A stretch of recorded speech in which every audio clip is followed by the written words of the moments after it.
Hello and welcome to Intuitive Psychology, the podcast. I am your host, Sarah Gregg, and I'm joined by my co-founder and co-host, Gillian Ritchie. Loving the hair flick. She gave him a full name as well, Gillian. I know, Gillian. What's going on? Gillian Ritchie. Gillian Ritchie. Oh my goodness, I've not heard that one for a while, Sarah. Yeah, you're not in trouble, don't worry. But I'm here for it. Yeah, we are back with a new season and it feels so good to be back. And yeah, the intention is always to be as open, as honest as we possibly can, but giving you a mix of real education, things to work with.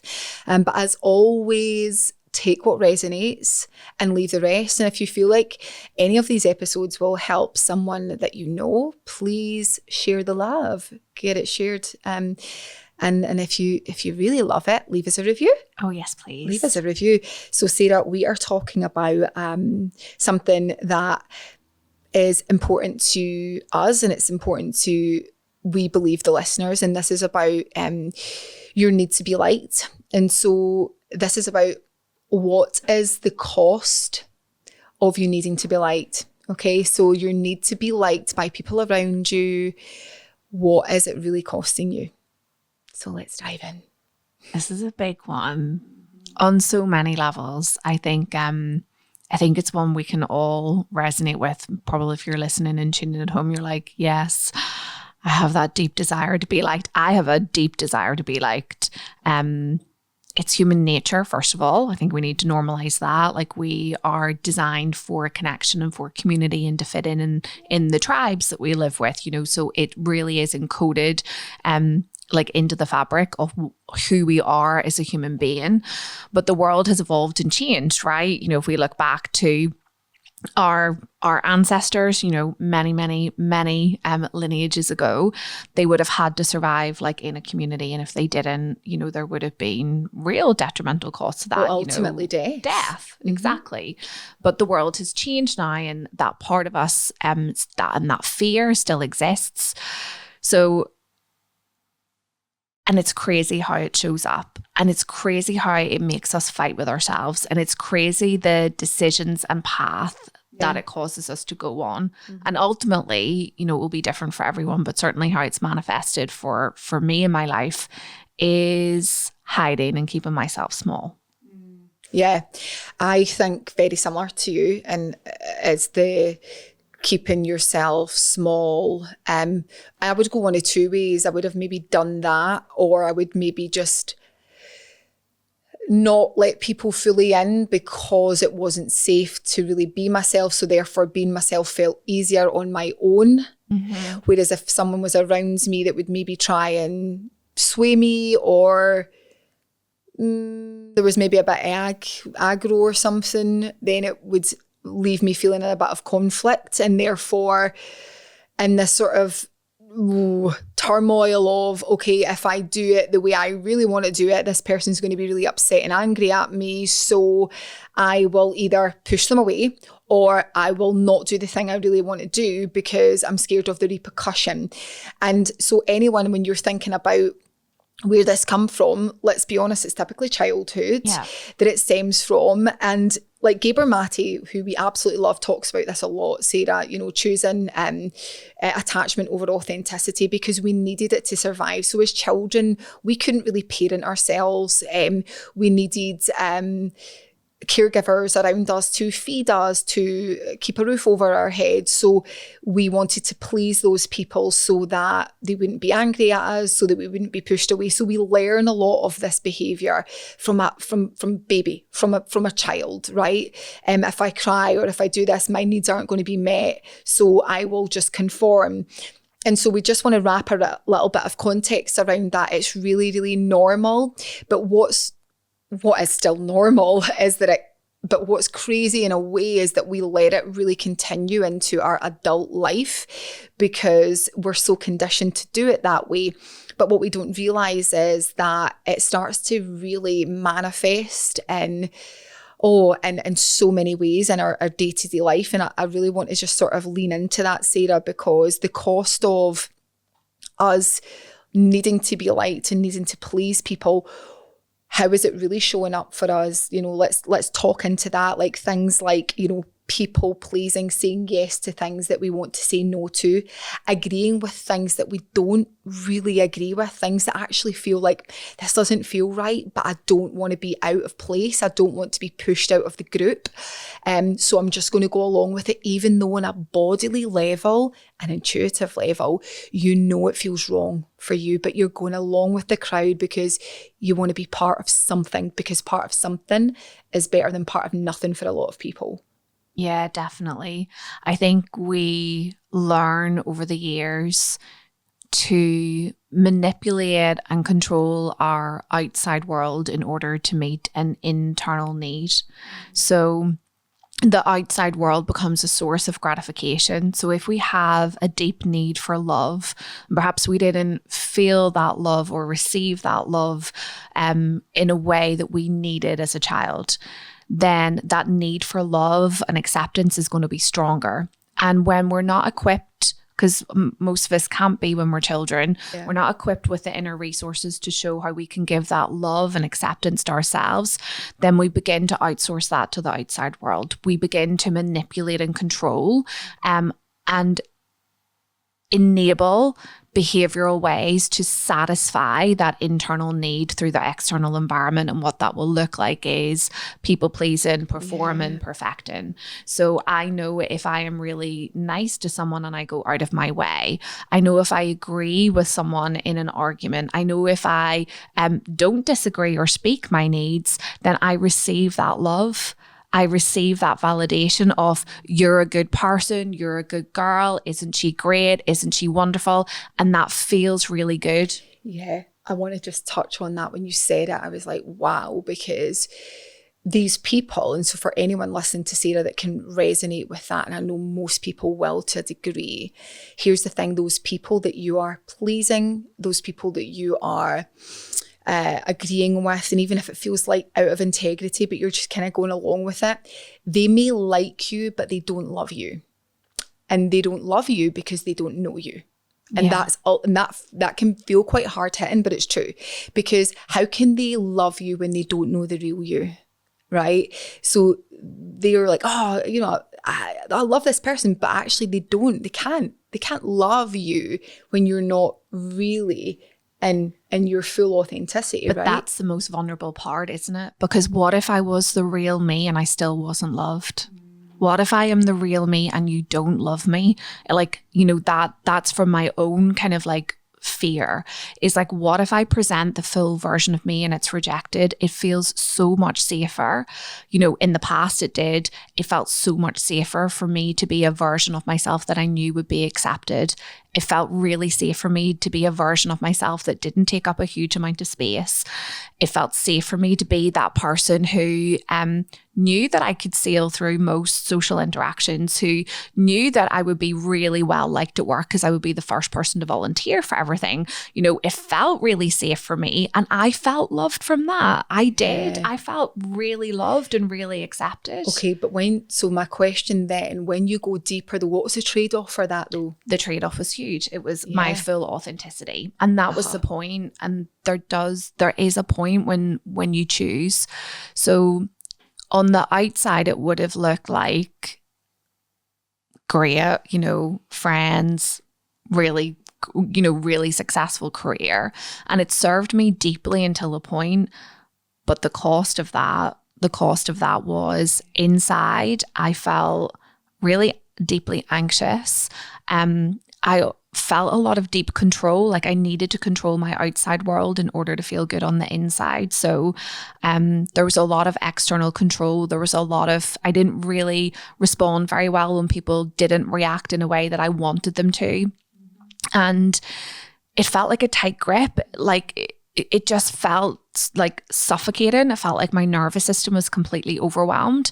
And then on this continual journey, you know, this continual cycle of shedding those parts, it's been deeply liberating. Yeah. Deeply liberating for me. And even in recent years, that liberation continues. You know, if you listen to season 1 of the podcast, you'll know that last year I decided to stop drinking, and alcohol was very much a thing that I bonded over people with, and I found myself just not enjoying how it made me feel, not enjoying who I was with it, but having again to make that choice between, okay, well, do I choose my authenticity over attachment? Absolutely. Because I thought about, well, what about the girls' weekends that I go away with? What about the glass of wine and the deep and meaningful conversations that I have with my best friends?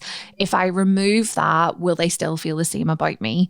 And it's that making those radical choices on a daily basis to come back to yourself and actually to go, I feel safe that if you disagree with me, that I can hold the discomfort for both of us. I feel safe that if I upset someone, that I can take personal responsibility and say, I'm sorry. I feel safe now whenever I know that I'm human, and I know that I can't please everyone, and I know that I'm flawed, and I know that I make mistakes, but I can hold that for myself.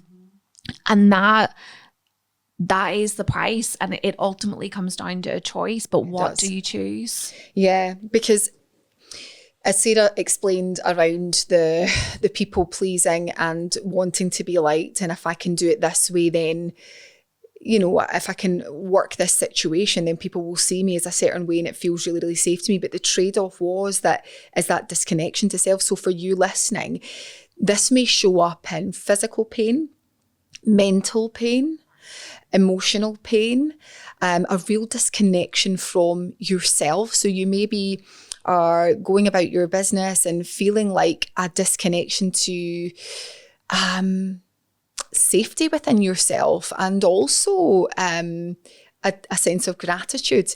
Now that sounds maybe strange, but maybe you're someone who's like, oh, I've got all these things in my life, but I don't feel how I'm supposed to feel.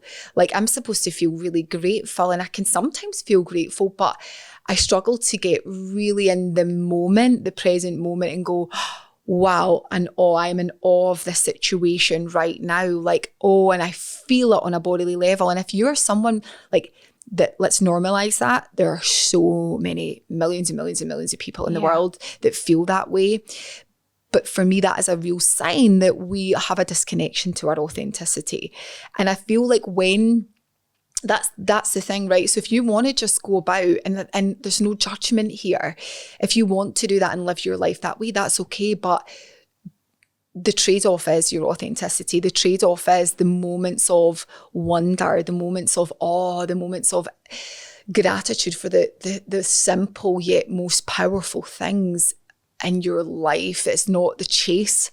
You're not chasing so much anymore. It's like, God, I'm so happy with, like, genuinely to the point that you're emotionally like, whoa, I feel this on a bodily level. I feel so, so grateful. Like, if you want to feel that, then it is that call back to what is the price that you're paying for saying yes to everything. And when you're not really feeling that, and like Sarah, you shared that, like, that has been a journey for you. And do you know what? It's not always a pleasant journey, but it's the journey of getting to know yourself again. It is. And I would add, like, as you're kind of talking about the different things you might experience, one thing that I really experienced was like anger and resentment, because I felt like I was doing a lot for others and it was rarely reciprocated. So I didn't like the person that I was turning into. Like, the more I overused the pleasing and the performing and the perfecting, the more resentful I became, the more angry I became, the more frustrated I became, because ultimately it wasn't coming from a place of genuine care and kindness. It was coming from, I need you to give me something that I can't give myself. Yeah. So I need you to love me because I don't know how to love myself. And honestly, I don't like myself and I don't really know myself.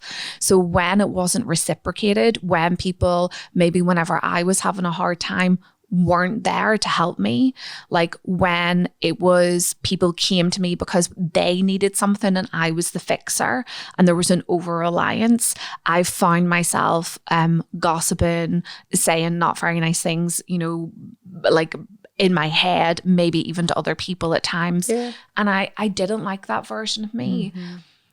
And it is hard to step back, and it's not a sudden process. And I'll be honest, the friendships that I built probably at the peak, the peak of the people pleasing, they've fallen away now, because the person that I am now is not the person that they knew. And I've had to grieve that process. Like my longer friends, my friends who have been, I'm very fortunate. I've got friends who I have been friends with from I was at school and I was at university, my lifers for sure.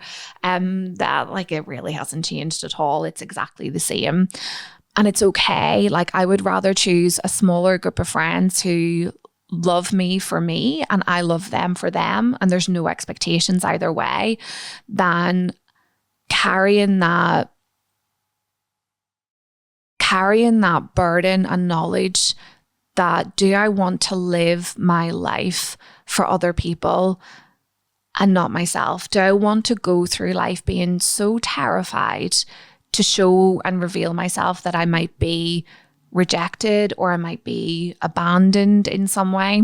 Yeah. And now it's really this place of enabling myself to feel safe. And that safeness has really transformed life, but also business, because maybe you're in this space, or maybe you'd like to kind of like, you know, be in this this space of, you know, wellness coaching and or putting yourself out there in business. There's another level, isn't there, as well, of like, I couldn't do this business now. I couldn't talk like this in this podcast in this way. I couldn't speak my truth. I couldn't put myself out there and be open and honest and vulnerable. I couldn't hold space in communities in the way that we do if I didn't feel safe enough. So it opens up so many more opportunities. It does. Mm-hmm. So much more healing comes from it, because most of us feel the same. That's a beautiful thing. It opens up more opportunities, more authentic connections.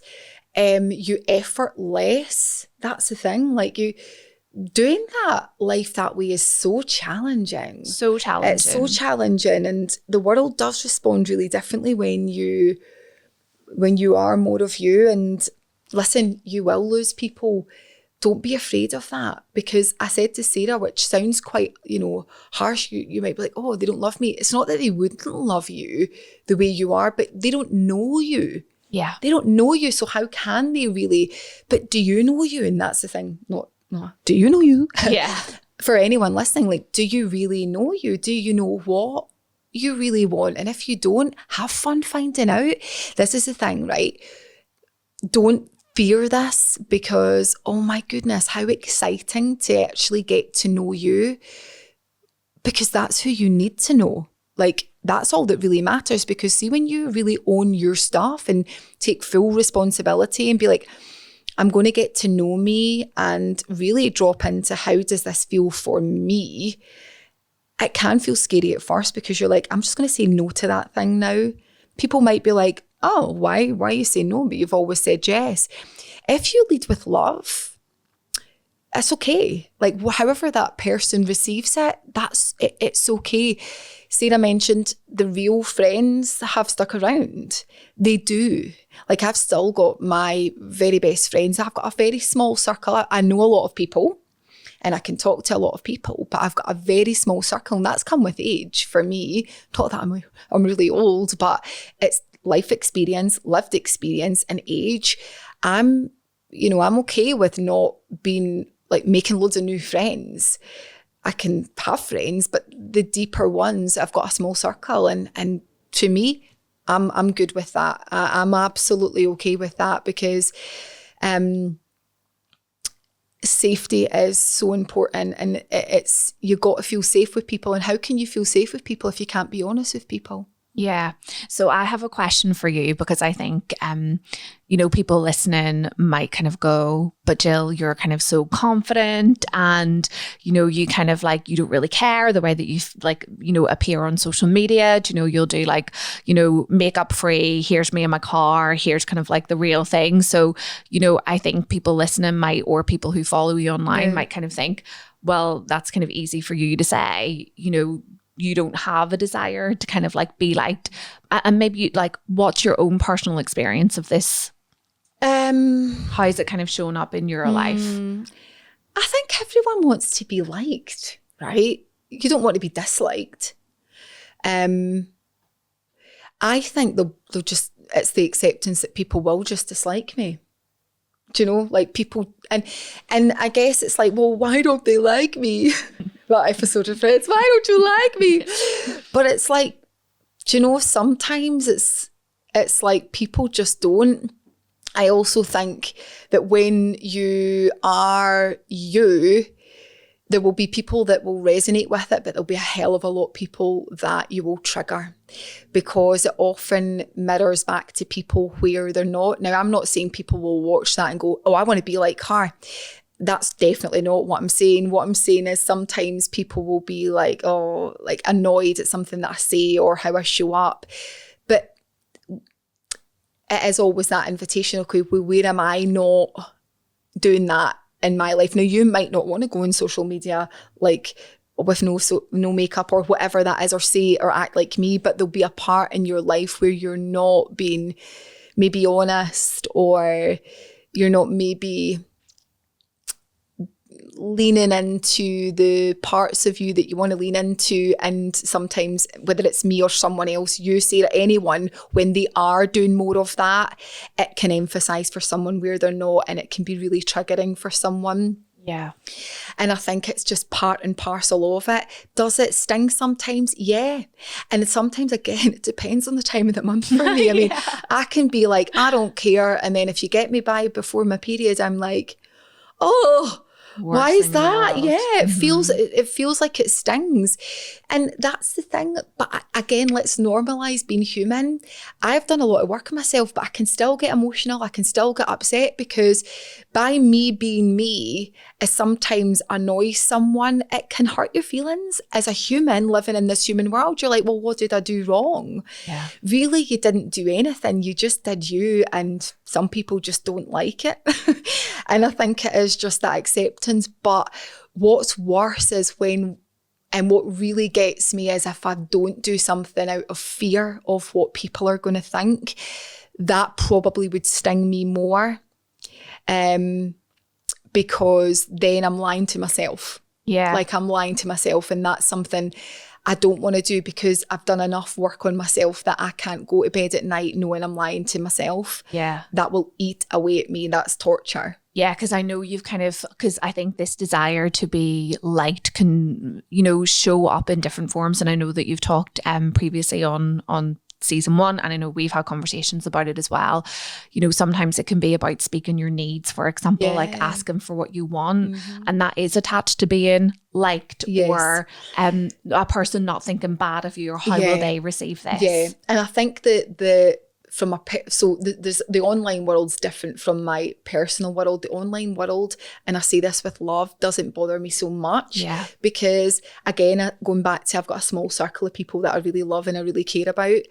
When it's them, it feels different. It is more challenging, because my needs have changed and evolved over the years, and so they should. And for anyone listening to this, you shouldn't be the same as you were a year ago, 2 years ago, 6 months ago. You that's really normal. The problem we have is the wrestle, where it's like, I used to feel this way and now I don't. What's wrong with me? Now I'm going to hurt this person if I say this or I ask for this.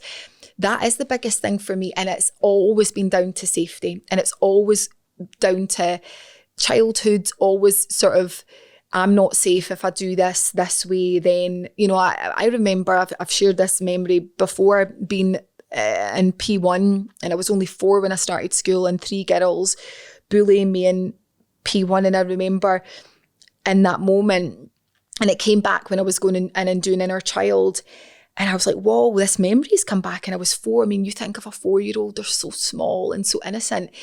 But that came back to show me something. And the story was, I was just being me at 4. I didn't know how to be anyone else. And so being me got me in trouble by other girls. So my story was, it wasn't really safe. And I carried that into a lot of things. And I think just over the years, it's just allowing myself to build up safety. And every time, though, Sarah, every time I ask or say the thing, it's never as bad. Yeah.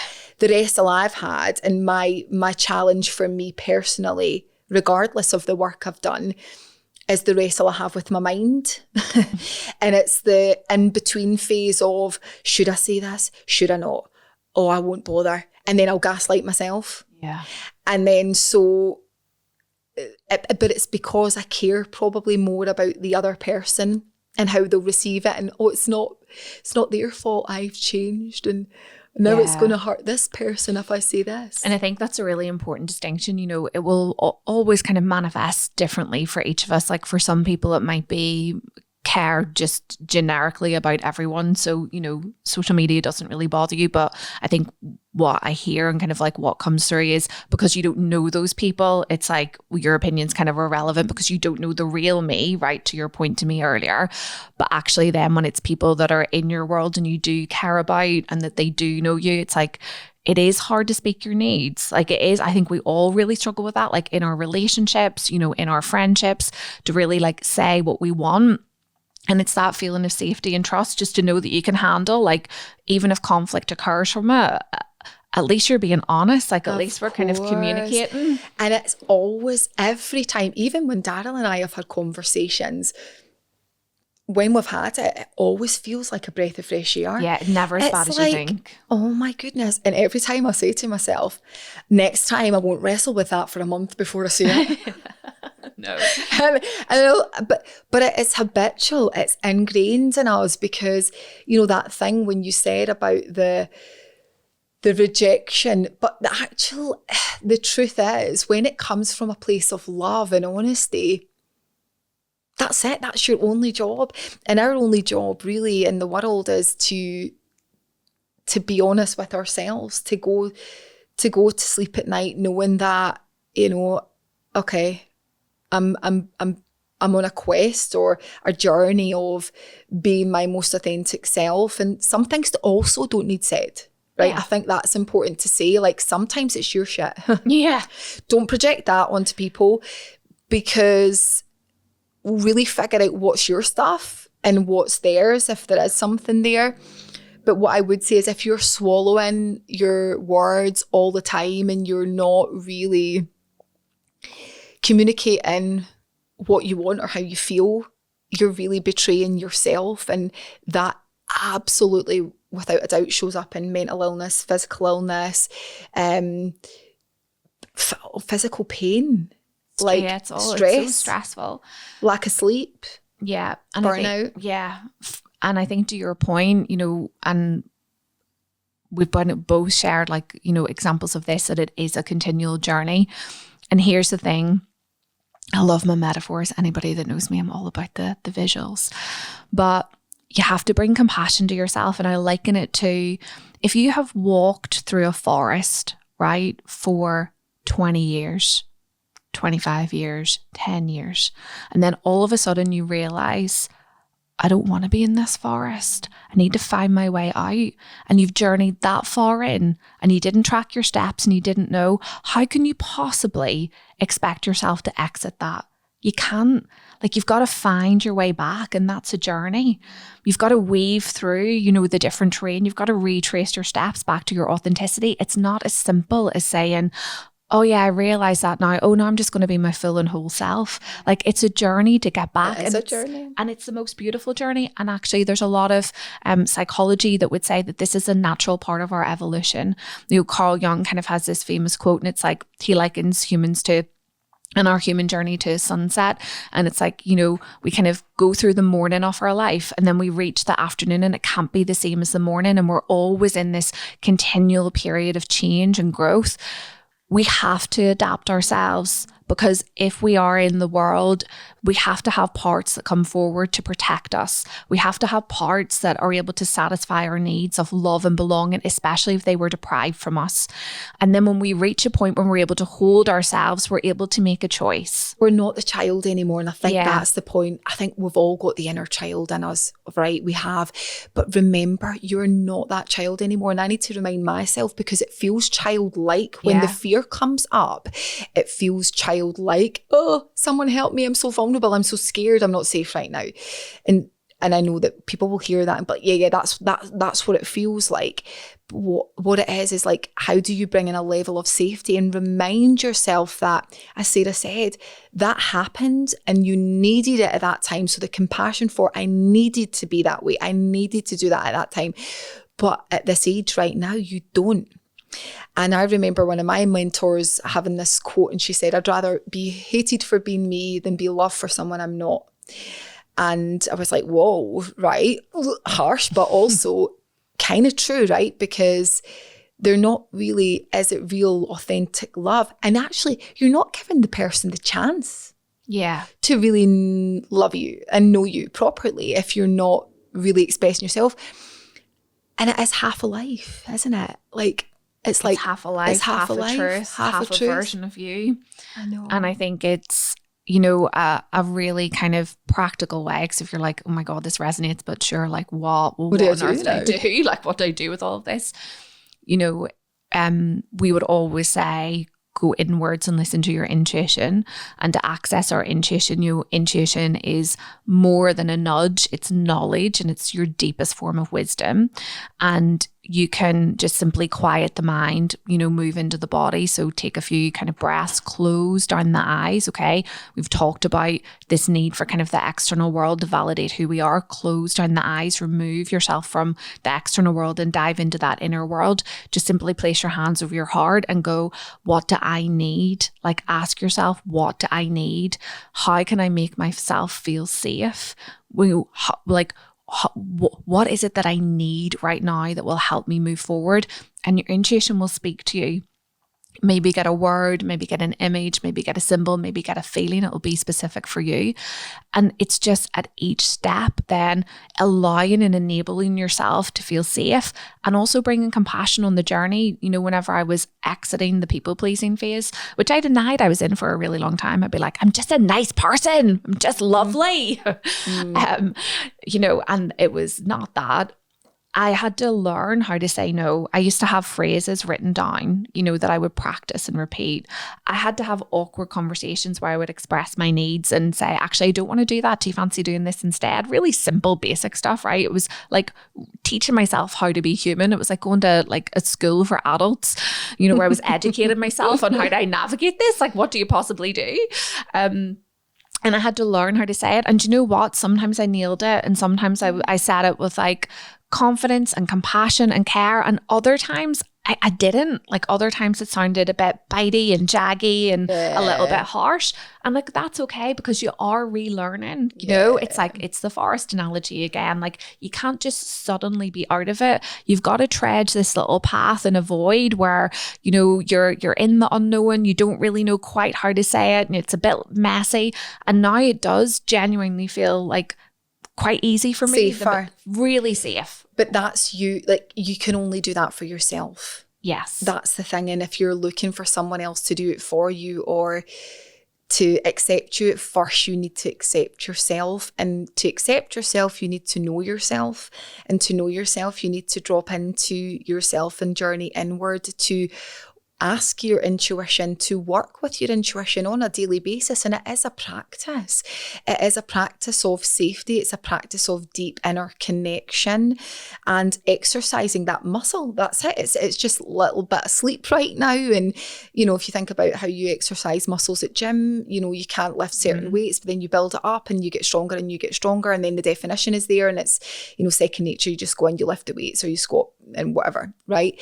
With this, it's the same thing. Like, at first you maybe won't get anything much, but very, very quickly, if you do it on a regular basis, if you tap into your intuition and go, when someone asks you to do something or someone shares something, rather than your go-to, oh yeah, I agree with that, or oh yeah, I'll do that thing, just take a moment, take a pause, take a breath. And even, you know, if you need to say, look, just give me a moment, let me just feel into that and see if that resonates for me right now. That's fine, by the way. And actually, it's really cool. I think when someone says that, I'm like, oh, that's cool. They're just not on like autopilot. They're actually really thinking about this. Let me just feel into that. Do you know what? That's a no for me right now, but thank you so much anyway. Wow. Powerful. Yeah, that was my go-to phrase. I would just say, it's a no for me right now, but I'll let you know if anything changes. Do you know? And that was like my go-to phrase. And we've talked about tuning into your own intuition for yourself and kind of quieting it down, but it also is important to say, you know, we have worked extensively with coaches over the years. Yeah, we have. Sometimes you need someone to guide you through that process, and that's okay. Like, you don't have to do it alone. You can choose to go on your own path of self-discovery. Brilliant. Come into your own answers. But also, if you're listening to this and you're like, I really want someone to guide me through, then we'd love to direct you to our website. We have a coach directory there. These are our master intuitive psychology coaches who are our professional members. They come into our community once a month. They are really committed to continually upskilling themselves. They have bios on our website where you can read a little bit more about them, what they specialize in, and you can also contact them directly. So if you do want to work with someone who can enable you to connect to these answers, to really work with these parts, to do it in a way that fuses modern psychology with ancient wisdom, the science and the spirituality piece, and a really safe pair of hands from a community of excellent, highly accredited coaches that we know and trust, then we really would love for you to head on over to the website, visit the coach directory, and certainly like reach out to any of our coaches. Yeah, they're amazing, and their intention is to always bring you back to your authenticity. They're hugely ethical. Yeah, amazing, Sarah. Another really good episode. We never know where it's going to go, do we? No. We just say, listen, this sounds like we could talk about this. And then we just go like, let's just see where it goes. And we just trust that it goes in the right way, that it should, and it lands with the right people. As always, take what resonates, leave the rest, and we will see you all in the next episode.